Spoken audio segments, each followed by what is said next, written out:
Please state your name and organization. Hi, my name is DePrang, and I'm a Policy Research Associate with the Children's Defense Fund of Texas. Thank you for letting me speak today and allow me to be the first to congratulate you.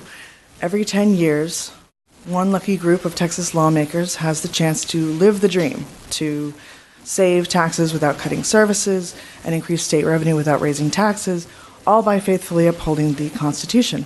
And this decade, you are those lawmakers. I'm talking, of course, about the rich potential posed by the 2020 census. The results of the forthcoming census will be used for the next 10 years to determine how many federal tax dollars will return to Texas to help fund various programs, including several that benefit children. Medicaid, Head Start, and the Children's Health Insurance Program, CHIP, all use census data to calculate how much federal funding Texas will receive over the next decade. That means every uncounted resident is a missed opportunity. Those misses add up fast. If even 1% of our population goes uncounted, Texas will forfeit an estimated $300 million in federal funding per year. That's money for transportation, health care, infrastructure, and housing left on the table, or in many cases, shipped off to other states. For example, California is putting in $100 million to make sure they get an accurate count, so that they get all the voting power and all the federal money that's coming to them.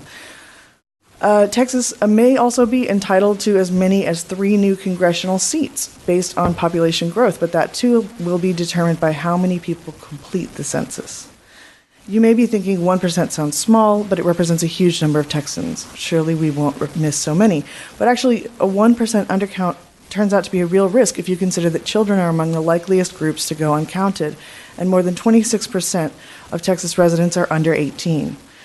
Kids age 4 and younger are especially easy to miss, particularly if they live in large families with single parents, grandparents, or other family besides biological parents. All of these characteristics are more prevalent among low-income families, and over 20% of Texas children live in poverty. All the more reason Texas should fight for every dollar it deserves to help pay for the programs that serve this huge and vulnerable population. In the last census, Texas failed to count 10% of its 2.2 million young children, the largest number of young kids uncounted by any state. This time around, the undertaking is even harder thanks to funding cuts, reduced outreach, and a political climate that discourages immigrants, both documented and undocumented, and even naturalized citizens and their native-born family members from participating in the census.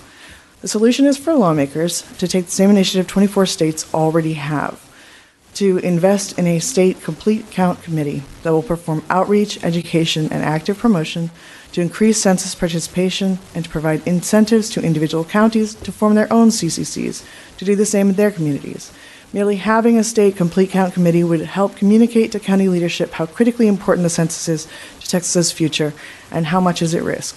Sadly, there's no middle ground. There's no such thing as a so-so census.